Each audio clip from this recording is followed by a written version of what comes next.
Iranian state TV aired video of what it said was wreckage from the U.S. rescue operation. It claimed to have shot down 2 transport planes and 2 Black Hawk helicopters. It also said the rescue operation killed 5 people in Iran.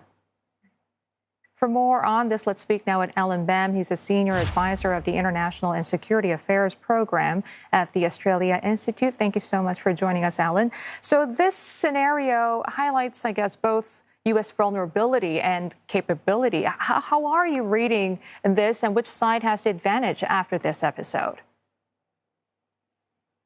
Well, it's evident, I think, Julie, that the United States is well capable of conducting very, very complex operations such as this one.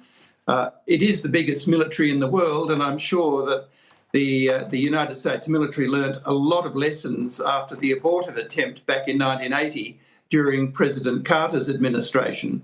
So they really do know how to do these things. They have factored in all sorts of problems that might occur, including, as one understands it, the problems in with the 2 Hercules, which I think got their nose wheels bogged or something like that.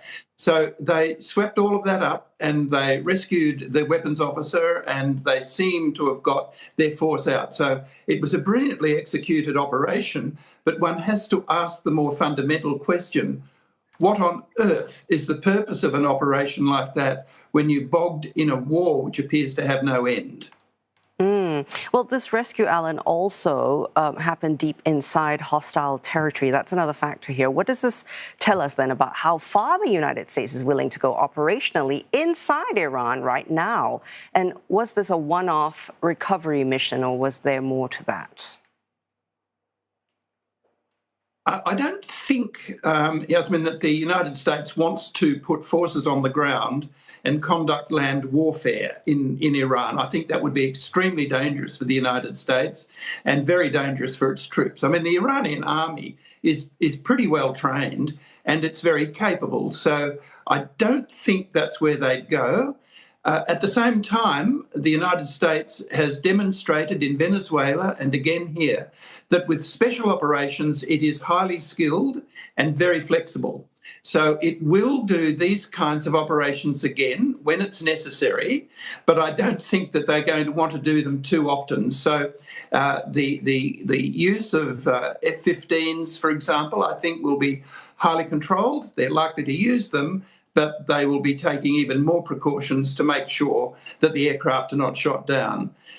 All in all, I think there are signs of operational panic in this particular exercise, essentially because it's a mopping up operation with very little purpose other than to rescue the weapons officer. So, it's not a good sign of a well-conducted war. And I want to get your reaction to President Trump's blunt, curse-filled message, Allan. How is that likely to land in Tehran? Does it strengthen U.S. leverage or harden Iran's position? Look, I don't think that President Trump has got much in the way of leverage at the moment. Iran has got an enormous capacity to endure the punishment that the United States is handing out militarily, and it has done that before. It will do it again. It's a war that you're not going to win through military means. It's a war that has to be negotiated through. All wars are the same, really. They're political exercises rather than simply military ones. And for President Trump, he doesn't appear to understand the difference between the use of military force and the use of political persuasion. And at this point, it would appear to me at least that President Trump is conducting a war without purpose, and the Iranians understand that and are able to make life very uncomfortable for the US president simply by striking the friends and allies of the United States in the Gulf, thereby causing this massive energy crisis that we're all enduring at the moment, whether it's in Singapore, where you are, or in Australia, where we are. Well, Iran's clearly trying to control the narrative as well. They're denying the rescue happened, claiming it was foiled. So how should we read into that, Allan, and whose version matters more in shaping what happens next? Well, At this point, there is a lot of uncertainty about what really happened. The pictures don't tell us all that much. I do think that we have seen pictures of a Hercules aircraft that's been destroyed. I couldn't count whether there were two of them, but certainly there's one destroyed aircraft there, and nor could I see in any pictures available at the moment any Black Hawk helicopters.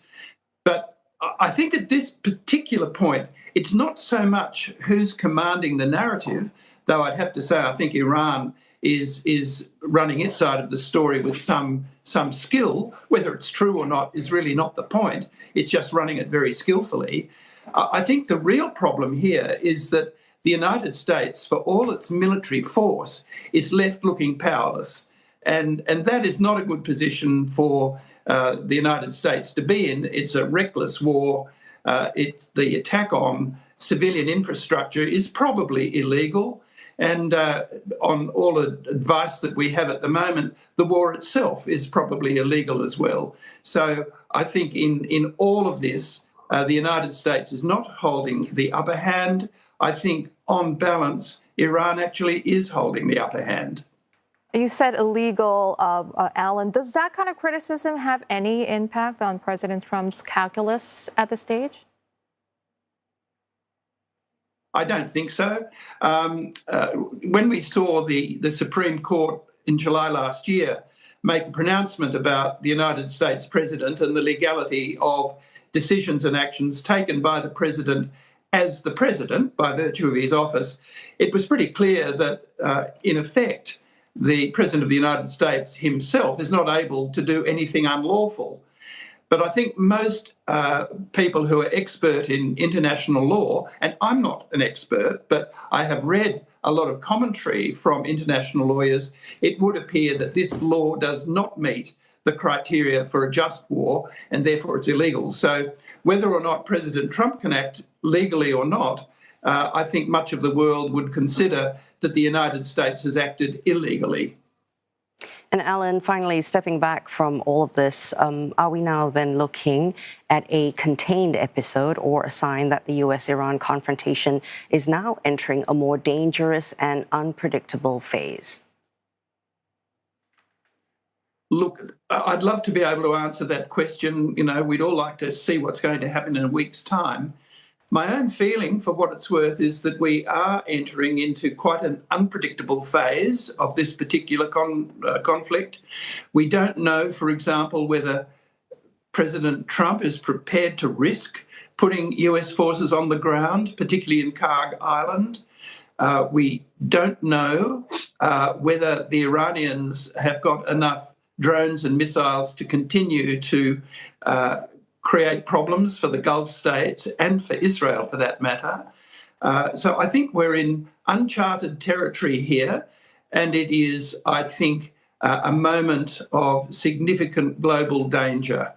And the sooner that President Trump is able to back off from this particular conflict, the sooner there can be some kind of settlement, some kind of a negotiation, the better everybody will be, not least of all the United States. Okay, Allan, we'll have to leave it there for now, but thank you very much for your expertise. We've been speaking to Allan Behm, Senior Advisor of the International and Security Affairs Program at the Australia Institute.